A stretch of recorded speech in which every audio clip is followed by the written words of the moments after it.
नमस्कार, मैं हूं चरण सिंह राजपूत और आप देख रहे हैं द न्यूज़ 15 बिहार। क्या बिहार में इंडिया गठबंधन टूटने वाला है?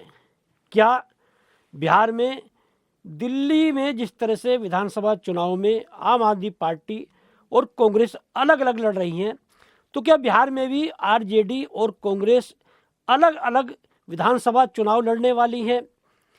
जी हाँ, जिस तरह से आरजेडी के नेता तेजस्वी यादव ने कांग्रेस के प्रदेश अध्यक्ष अखिलेश प्रसाद सिंह के बयान पर हमलावर होते हुए कहा है, सीटों के बंटवारे को लेकर अभी कोई आधिकारिक चर्चा नहीं हुई है, अब तो डिसीजन मेकर पर बात होनी चाहिए। दरअसल अखिलेश प्रसाद सिंह जो हैं कांग्रेस के प्रदेश अध्यक्ष, उन्होंने बोला कि पिछले विधानसभा चुनाव में यानी कि 2020 के विधानसभा चुनाव में कांग्रेस 70 सीटों पर चुनाव लड़ी थी, तो 70 सीटों से कम सीटें लेने का कोई सवाल ही नहीं पैदा होता है। और कांग्रेस के जो नेता हैं शाहनवाज आलम, उन्होंने अभी हाल में स्ट्राइक रेट पर टिकटों के बंटवारे की बात कर दी है और कहा यदि सरकार बनती है महागठबंधन की तो 2 डिप्टी सीएम जो है होने चाहिए और उसमें एक मुसलमान होना चाहिए। तो तेजस्वी यादव के सामने इस समय दिक्कत ये है कि वो जो बयान जारी करते हैं, वो जो योजना का ऐलान करते हैं, उसको लेकर विपक्ष के साथ कांग्रेस भी जो है उन पर हमलावर हो जाती है। अभी तेजस्वी यादव ने जो ऐलान किया माई बहन मान योजना का कि यदि हमारी सरकार बनती है तो महिलाओं को हम 2,500 रुपये प्रति माह देंगे, तो विपक्ष के नेताओं ने तो हमला बोला ही तेजस्वी यादव पर, लेकिन कांग्रेस के नेता अखिलेश प्रसाद सिंह ने कहा कि भाई पहले सरकार तो बना लीजिए, इस समय जो है लड़ाई सरकार बनाने की होनी चाहिए। हालांकि उन्होंने भी कहा कि महिलाओं को इससे भी अधिक पैसा मिलना चाहिए और हम लोग देंगे। दरअसल मामला कहां से कांग्रेस का और आरजेडी का बिगड़ा है? मामला बिगड़ा है जब लालू प्रसाद यादव ने टीएमसी की मुखिया ममता बनर्जी के इंडिया गठबंधन के लीड करने की जो उन्होंने इच्छा जाहिर की थी, उसका जब समर्थन किया लालू प्रसाद यादव ने कि भाई ममता बनर्जी को इंडिया गठबंधन के लीड करने का मौका मिलना चाहिए, और उससे भी बढ़कर बात बोल दी लालू प्रसाद यादव ने कि कांग्रेस कुछ कर नहीं पाएगी। तो लालू प्रसाद यादव के इस बयान को कांग्रेस ने गंभीरता से लिया और बिहार में तभी से ही कांग्रेस के नेता जो है वो आरजेडी पर हमलावर है। दरअसल मामला क्या है? मामला है एक देश एक चुनाव का।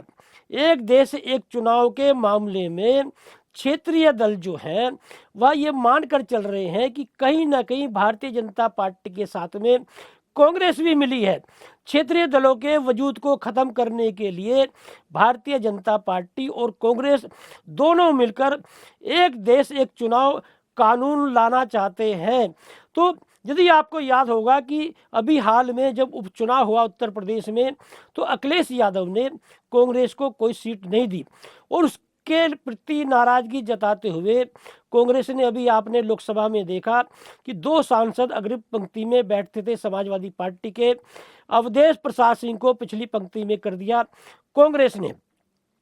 तो ये जो ममता बनर्जी ने बयान दिया था कि भाई हरियाणा में, महाराष्ट्र में आप विधानसभा चुनाव हारे, आप यूपी में, बिहार में उपचुनाव हारे, तो इसका मतलब ये है कि नेतृत्व जो है इंडिया गठबंधन का वह सही नहीं है। यदि इंडिया गठबंधन के नेता चाहें तो मैं लीड करने को तैयार हूं।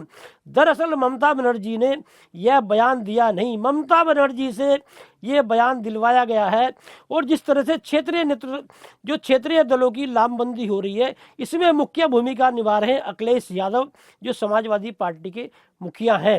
तो आपने देखा होगा कि ममता बनर्जी के इंडिया गठबंधन के लीड करने की जो उन्होंने इच्छा जाहिर की थी, उसके तुरंत बाद समाजवादी पार्टी के प्रवक्ता उदयवीर सिंह ने कहा कि ममता बनर्जी के इस बयान पर विचार करना चाहिए, और उसके तुरंत बाद जो है आरजेडी के मुखिया लालू प्रसाद यादव ने उनके बयान का समर्थन कर दिया।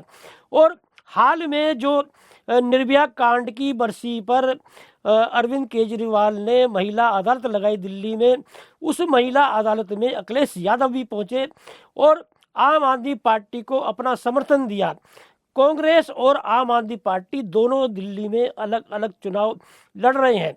और इसी बीच में आपने देखा होगा कि समाजवादी पार्टी के बयान के बाद में, लालू प्रसाद यादव के बयान के बाद में, जम्मू कश्मीर के जो मुख्यमंत्री हैं उमर अब्दुल्ला, उन्होंने भी कहा कि भाई कांग्रेस को अब ईवीएम का रोना बंद करना चाहिए।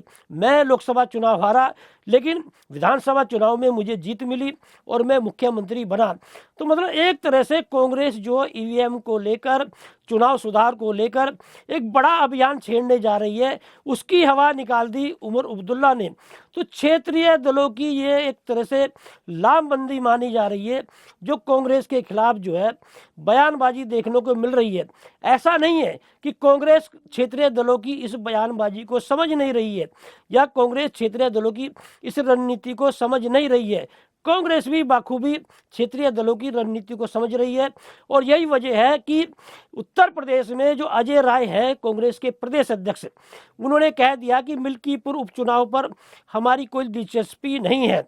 हम 2027 का विधानसभा चुनाव लड़ेंगे और अपने दम पर लड़ेंगे और सरकार बनाएंगे। और इसी तरह से बिहार में भी जो है आप देख रहे हैं, शाहनवाज आलम से मुस्लिमों को लेकर बयान दिलवाया जा रहा है, और अखिलेश प्रसाद सिंह जो है वो तेजस्वी यादव पर हमलावर हैं।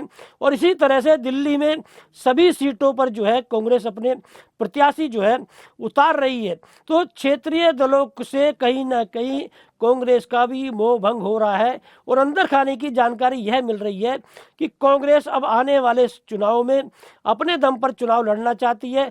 कांग्रेस को ये कहीं ना कहीं आभास हो चुका है कि क्षेत्रीय दल जो है टिकट बंटवारे में उनकी कमजोरी का, उनकी जो है शराफत का, या उनके लचीलेपन का जो है नाजायज फायदा उठाते हैं। और कांग्रेस जो भारतीय जनता पार्टी को सत्ता में आने से रोकने के लिए जो रणनीति बनाती है, उस रणनीति का फायदा जो है क्षेत्रीय दल उठाते हैं। कांग्रेस की समझ में ये भी आ चुका है कि लोकसभा चुनाव में यदि अखिलेश यादव को 37 सीटें मिली है, तो वो कहीं ना कहीं कांग्रेस का घोषणा पत्र था। जिस तरह से उन्होंने महिलाओं के लिए 1 लाख रुपए की घोषणा की बात की, उन्होंने युवाओं के लिए 1 लाख रुपए अप्रेंटिस की बात की, उन्होंने किसानों के कर्जे माफ करने की बात की, उन्होंने एमएसपी गारंटी की कानून की बात की, तमाम जो उन्होंने योजनाएं लाने की बात की सरकार बनने के बाद में, उसका फायदा जो क्षेत्रीय दलों को भी मिला। अब देखना यह होगा कि तेजस्वी यादव के और अखिलेश प्रसाद के बीच में जो बयानबाजी चल रही है, शाहनवाज आलम जो है मुस्लिम नेता को डिप्टी सीएम की मांग कर रहे हैं। तो बिहार की राजनीति में कांग्रेस और आरजेडी क्या तालमेल बैठा पाएंगी? क्या इंडिया गठबंधन में कांग्रेस, आरजेडी, वामपंथी दल मिलकर चुनाव लड़ेंगे, या फिर कांग्रेस और आरजेडी की राहें अलग अलग होंगी?